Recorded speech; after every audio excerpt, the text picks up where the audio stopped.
आज हम लोग क्यूब रीजनिंग के बारे में पढ़ेंगे। क्यूब रीजनिंग मतलब कि पढ़ेंगे तो इसमें हमें ये चीज करना है कि जैसे कि कोई एक बड़ा सा घन रहेगा, उसे हमें छोटे छोटे घनों में काटना रहता है, उसकी संख्या क्या होगी, बस इसी के बारे में हम देखेंगे। कुछ रंगे हुए पार्ट्स को निकालना रहता है। तो सबसे पहले हम कुछ बेसिक चीज जानकारी ले लेते हैं। सबसे पहले तो एक घन हम लोग देखते हैं। एक जैसे कि एक घन बना लेते हैं। घन में क्या होती है कि घन में पहले तो इसके कुछ कुल सतह, ये तो सभी के जानकारी यानी कि है कि कुल सतह जो होती है 6 होती है। उसके बाद में कुल किनारा की जो संख्या है उसमें 12 होंगे। और कुल यानी कि कोने, कुल अगर कोने की अगर देखा जाए तो यानी कि कुल कोने की संख्या यहाँ पे 8 होती है। जैसे मेरे पास एक क्यूब है और इस क्यूब में देखा जाए कि यानी कि 6 यानी कि फेस होते हैं, यानी कि 6 सतह होते हैं। जैसे कि एक हो गया, एक इसके नीचे 2, 3, एक 4, एक इधर 5 और एक इधर 6 यानी कि इसके सतह होते हैं। कुल यानी कि किनारे 8 12 होते हैं और कुल यानी कि कोने की संख्या 8 होती है। कोने की संख्या यानी कि जैसे कि 1 2 3 और एक 4 और 4 इसके नीचे यानी कि 8 यानी कि कोने लगे होते हैं। अब इसमें हमें करना क्या होता है कि हमें अगर कोई बड़ा सा घन है उसे हमें छोटे कोई लंबाई दे रखा है, छोटे घन की लंबाई यानी कि कितने घन यानी कि काटा जा सकता है, ऐसे यानी कि क्वेश्चन से यानी कि आते हैं। तो इसको निकालने के लिए हमें करना क्या होता है, जो भी यानी कि कुछ फार्मूले होते हैं। जैसे सबसे पहले इसमें हम लोग एन निकालना पड़ता है। अब एन क्या निकालेंगे तो बड़े घन की भुजा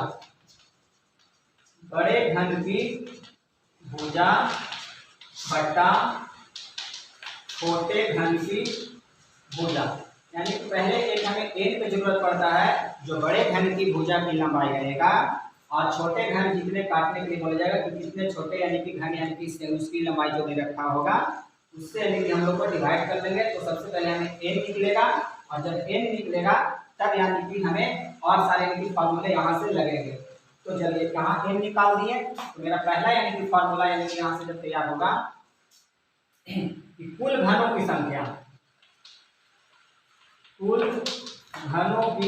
संख्या, ये कब संख्या प्राप्त करेंगे, जैसे बड़ा जो घन रहेगा और हम उसको काट कर छोटे घन में कन्वर्ट कर लिए हैं, तब मेरा कुल घन कितने निकलेंगे, कुल घन कितना यानी कि कटा हुआ होगा छोटे छोटे, उसकी संख्या प्राप्त करने के लिए हमें एन का क्यूब करना होगा। यानी कि एन का हमें क्यूब कर लेंगे तो हमें कुल छोटे छोटे घनों की संख्या हमें प्राप्त हो जाएगी। उसके बाद में दूसरा जो फार्मूला आता है, अच्छा अब जो घन है कभी कभी क्या होता है कि घन को हम रंग देते हैं। अगर हम ऊपर से रंग देते हैं तब उसको काटते हैं, रंगने के बाद जब काटते हैं तब कुछ उसमें पार्ट्स जो होंगे रंगा जाएंगे, कुछ उसके अंदर वाले पार्ट्स जो होंगे नहीं यानी कि रंगे हुए होंगे। तो जब हमें अगर रंगहीन के अगर पूछ दिया जाए कि रंगहीन घनों की कुल संख्या, हम जब घन को काटेंगे तो कुछ उसमें ऐसे भी यानी कि क्यूब होंगे जो कि बिल्कुल यानी कि नहीं रंगे हुए होंगे। तो रंगहीन घनों की कुल संख्या में निकालना रहता है। इसके लिए फॉर्मूला होता है n-2 का पावर यानी कि लगा देंगे 3, यानी कि इसका जब हम कैलकुलेशन कर लेंगे तो हमें उसमें से रंगहीन घनों की कुल संख्या प्राप्त हो जाएगी। उसके बाद में थर्ड नंबर पे आता है कुल रंगे हुए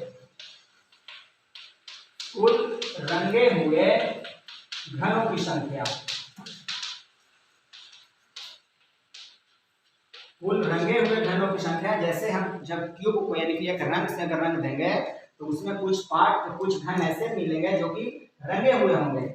तो कुल कितने रंगे हुए होंगे उसकी घनों की संख्या अगर हमें निकालना है तो हमें कुल घनों की संख्या में से हम माइनस कर लेंगे रंगहीन घनों की संख्या, क्योंकि जितने सारे कुल रहेंगे कुल में से रंगहीन को निकाल देंगे तो रंगे हुए बचेंगे। तो इसमें यानी कि माइनस कर लेंगे n-2 का इसका क्यूब लगा देंगे तो हमें निकल जाएंगे किसका, कुल रंगे हुए की संख्या निकल जाएंगे। अब हमें चौथा नंबर पे फॉर्मूला आता है 3, यानी कि 3 तरफ से रंगे हुए, यानी कि जैसे कि अब सतह जो होती है कि कोई भी क्यूब में 3 तरफ से यानी कि हो सकते हैं। जैसे कि क्यूब है, ये क्यूब है मेरे पास, तो कुछ इसमें ऐसे क्यूब होंगे जो कि 3 सतह में रंगे होते हैं, जैसे कि 1 सतह, 2 सतह, 3 सतह। कुछ क्यूब ऐसे होते हैं जो कि 3 सतह होते हैं, कुछ क्यूब ऐसे होंगे जिसके 2 सतह रंगे होंगे, कुछ क्यूब ऐसे होंगे जिसके सिर्फ 1 सतह रंगे होंगे। तो हमें यानी कि इसमें निकालना है कि जिसके यानी कि 3 तरफ से रंगे हुए हैं, तो 3 तरफ से रंगे हुए घनों की संख्या, 3 तरफ से रंगे हुए घनों की संख्या निकालना है। तो सिर्फ इसका कोई नहीं है, बस हमें जानते हैं कि जो कोना पर रहते हैं वही 3 तरफ से यानी कि रंगे हो सकते हैं, जो कोने पर लगते हैं। और कोनों की संख्या अभी हम बताए थे कि 8 होती है, तो यानी कि 3 तरफ से रंगे हुए घनों की संख्या सिर्फ 8 हो जाएगी, क्योंकि कोने पर ही 3 तरफ से रंगा जा सकता है और 3 से अधिक रंगा भी नहीं जा सकता, क्योंकि कोई अंदर थोड़ी ना जाकर रंगेगा। 5वां नंबर में 2 तरफ से अगर हमें निकालना है, 2 तरफ से रंगे हुए घनों की संख्या। अगर हमें 2 तरफ से कितने सारे घन उसमें रंगे हुए होंगे उसकी अगर हमें संख्या प्राप्त करना है, तो n-2 और गुने हम कर लेंगे 12 से। इस फार्मूला पे सॉल्व कर लेंगे तो हमें 2 तरफ से उसमें रंगे हुए घनों की संख्या प्राप्त हो जाएगी। ठीक है, अब उसके बाद में देखते हैं एक तरफ से रंगने वाले कुछ ऐसे भी होंगे जो कि सिर्फ एक ही उसके सतह रंगे होंगे। उसको निकालने के लिए हम यहाँ पे लिख देते हैं अगले फार्मूला, एक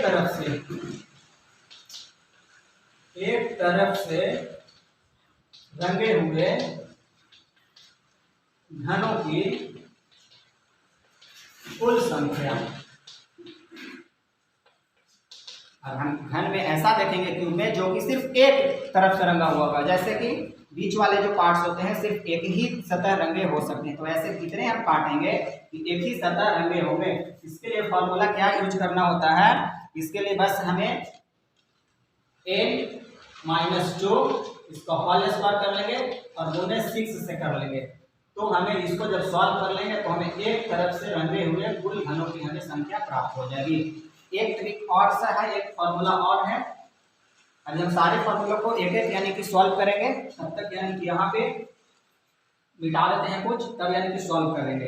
2 तरफ से रंगे हुए घनों की संख्या लिख दिए, एक तरफ से 3 तरफ से भी लिख दिए हैं। कुल रंगों के लिए यानी कि कुल रंग अगर निकाला जाए तो कितने घन हैं जो कि कुल रंगे हुए रहेंगे, रंगहीन घनों की कुल संख्या। और कुल घनों की संख्या प्राप्त करना है तो हमें कौन से फार्मूला यूज करना है। सब फार्मूला याद अगर कोई कर लेगा तो आसानी से यानी कि निकल सकता है। एक और है, उसको भी लिख देते हैं या फिर उसको लास्ट में देख लेंगे। तो सबसे पहले अब इस पे ट्यूशन कैसे मिल सकते हैं हम मिटा देते हैं और इसमें हम ट्यूशन को सॉल्व करके देखते हैं। जैसे कि ट्यूशन है,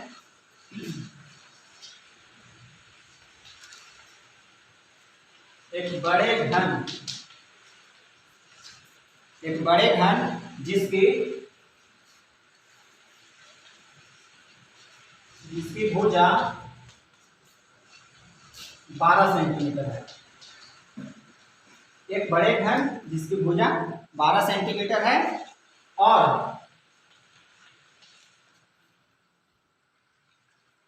उसमें से 2 सेंटीमीटर वाले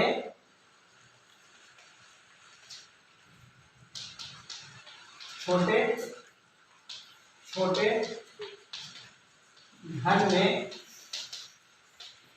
काटना है। तो एक बड़े घन जिसकी भुजा 12 सेंटीमीटर है, यानी एक बड़ा सा घन है, उसकी भुजा 12 सेंटीमीटर है और उसमें से हमें 2 सेंटीमीटर वाले छोटे छोटे घन में यानी कि काटना है। बड़ा सा घन को उसको हमें ऐसा काटना है जिसकी यानी कि लंबाई 2 सेंटीमीटर रहे। और वैसे कितने यानी कि घन जो है कि आप देखते हैं कि इक्वेशन कैसे बनेंगे कि बड़ा घन की भुजा हमें दे रखा है और छोटे हमें 2-2 सेंटीमीटर वाले में काटना है। तो पहला अगर हमें देखा जाए, अभी हम बताए थे कि कुल घनों की संख्या की संख्या। जब हम उसको काटेंगे तो कितने छोटे छोटे घन कटेंगे, कितने छोटे छोटे घन जो है बनेंगे। तो इसके लिए हम क्या बताए थे, n का पावर 3 कर देना है। और n कहाँ से निकलेगा ये भी बता दिए थे कि बड़े घन की भुजा ऊपर रखना है, यानी कि n बराबर फार्मूला लिखे थे, बड़े घन की भुजा ऊपर रखेंगे, छोटे घन की भुजा की लंबाई नीचे रखेंगे। छोटे घन वाले 2 सेंटीमीटर है, 2 को नीचे रखेंगे, काट देंगे, 6 बार में कट गया, यानी कि n हमें मिल गया 6। तो हमें वही n को यहाँ पे रखना है कि n की वैल्यू जब 6 मिला तो 6 यहाँ पर रख कर उसका q लगा देंगे। और 6 का जब q निकालते हैं तो 6 छक 36, 36 छक यानी कि 216, यानी कि हमें उसमें से जब काटेंगे तो कुल घनों की जो संख्या होगी, जो छोटे छोटे घन बनेंगे, सिर्फ 216 घन में कटेंगे। पहला हुआ। उसके बाद हमें n पता होना चाहिए, बस n हमें निकल जाएगा तो और भी हम लगा सकते, और भी निकाल सकते हैं। अगर हमें दूसरा इसमें से निकाला जाए कि अगर इस घन को अगर हम रंग दिया जाता है, मतलब कि रंगा हुआ है पूरे पार्ट्स को, यानी कि कोई कलर से रंगा हुआ है, तो अगर हमें इसमें निकाला जाए कि रंगहीन घनों की संख्या, अगर घन जो है तिरंगा हुआ है तो जब उसको हम काटेंगे तो कुछ उसमें ऐसे घन बनेंगे जो कि यानी कि नहीं रंगे हुए होंगे, क्योंकि ऊपरी ऊपरी सतह रंगे होते हैं, अंदर के सतह तो नहीं रंगे हो सकते हैं। तो रंगहीन घनों की संख्या हमें कैसे प्राप्त करेंगे, तो रंगहीन घनों की संख्या के लिए भी हम फॉर्मूला लगाए थे n-2 के पावर यानी कि 3 लगाए थे, यानी कि n-2 के पावर यानी कि 3 लगा देंगे तो हमें रंगहीन घनों की संख्या हमें प्राप्त हो जाएंगे।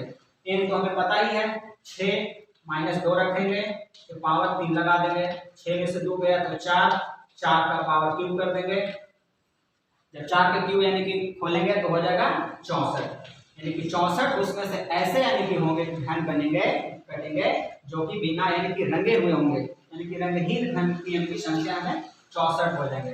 2 फार्मूले पे हो गए। तीसरा क्या बताए थे, तीसरा बताए थे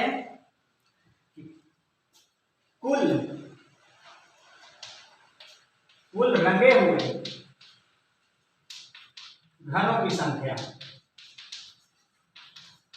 अभी तो हम निकाले कि कितने ऐसे घन होंगे जो कि नहीं रंगे हुए होंगे, अब निकाल रहे हैं कि कुल ऐसे कितने घन होंगे जो कि रंगे हुए हैं, यानी कुल रंगे हुए घनों की संख्या प्राप्त करना है। तो इसके लिए फॉर्मूला लिखे थे कि n³ यानी कि कुल घनों में से रंगहीन को घटा लेंगे, रंगहीन का यही फॉर्मूला लिखे थे, और इसको जब घटा लेंगे तो हमें कुल रंगे हुए घनों की संख्या हमें प्राप्त हो जाएगी। जैसे n का क्यूब, तो n को हमें पता ही है कि 6 का क्यूब माइनस कर लेंगे, n-2 6 - 2 कर लेंगे तो पावर 3 लगा देंगे, 6 का जब क्यूब तोड़ेंगे तो 216 माइनस इसका जब कैलकुलेशन कर लेंगे, 6 में से 2 गया तो 4, 4 का क्यूब यानी कि 64, इसको जब घटा लेंगे तो 6 में से यानी कि 4 2 और ये हो गया कितना, यानी कि 1 यानी कि 6 यानी कि 11 में से 6 गया यानी कि 5 और ये हो गया 1, यानी कि 152 उसमें से ऐसे होंगे घन जो कि रंगे हुए हैं। 152 को ऐसे यानी कि घन मिलेंगे जो कि उसके सतह जो होंगे रंगे हुए होंगे।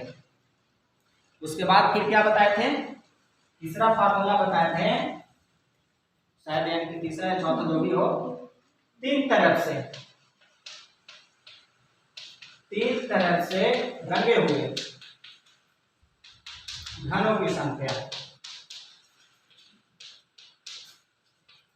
इसमें ऐसे कितने पार्ट्स होंगे, कितने यानी कि ऐसे घन होंगे जो कि तीनों तरफ से यानी कि रंगे हुए होंगे। तो बताया भी किए थे कि कोने पर यानी कि जो होते हैं वही 3 सतह रंगे होते हैं और उनकी संख्या केवल 8 होती है, यानी कि 8 तो ऐसे होंगे जो कि तीनों तरफ से रंगे हुए होते हैं। इसमें तो कोई ट्रिक लगाना ही नहीं है, इसको तो बस याद रखना है कि कोने की संख्या जो होती है 8 होती है और कोने पर ही तीनों यानी कि रंगा जा सकता है। उसके बाद में अब निकालेंगे कि दो तरफ से रंगे हुए घनों की संख्या। अब हम उस घन में देखेंगे कि सिर्फ 2 तरफ से रंगे हुए मिलेंगे, तो 2 तरफ से ऐसे कितने घन होंगे जो कि हमें वही निकालना है कि ऐसे कितने उसमें घन होंगे जो सिर्फ 2 तरफ से रंगे हुए होंगे। उसके लिए फार्मूला बताए थे कि n-2 और मल्टीप्लाई कर देंगे 12 से। कि हमें इस फॉर्मूला को जब सोल्व करेंगे तो उसमें दो तरफ से रंगे हुए घनों की हमें संख्या प्राप्त हो जाएगी। एन हमें पता ही है कि 6 है, -2 कर लेंगे और मल्टीप्लाई 12 से कर लेंगे। 6 में 2 को माइनस कर लेंगे तो 4 मल्टीप्लाई 12, जब मल्टीप्लाई कर लेंगे तो बच्चों के 48 उसमें ऐसे घन होंगे जिसके दो सतह यानी कि रंगे होंगे, कि दो तरफ से रंगे हुए होंगे। अब यानी कि अगला फॉर्मूला एक बताए थे जो कि एक तरफ से यानी कि रंगे हुए होंगे, एक तरफ से यानी कि एक तरफ से रंगे हुए घनों की संख्या या कुल संख्या। कुछ घन ऐसे होंगे जिसका केवल एक ही तरफ से रंगा हुआ हो सकता है। उसके लिए हम क्या फॉर्मूला लगाए थे कि n-2 इसका स्क्वायर कर देना है और गुने 6 से मल्टीप्लाई कर देना है। n तो हमें पता ही है, तो सॉरी 6 से ही मल्टीप्लाई करना है, फॉर्मूला में तो नहीं लिखे होंगे। n-2 का स्क्वायर कर देना है गुने 6। n हमें पता है कि 6 -2 स्क्वायर कर देंगे और गुने 6। 6 में से 2 गया तो 4 और 4 का स्क्वायर निकालेंगे तो 16 और गुने 6, 16 छके 96। 96 उसमें ऐसे घन होंगे जिसका केवल एक ही तरफ से यानी कि रंगे हुए होंगे, उनको यानी कि घनों की संख्या कुल हो जाएंगे 96। तो ऐसे यानी कि हम लोग निकालते हैं कुछ, यानी कि अब अगले यानी कि वीडियो में यानी कि बताएंगे कि और भी कुछ बात को जो बचा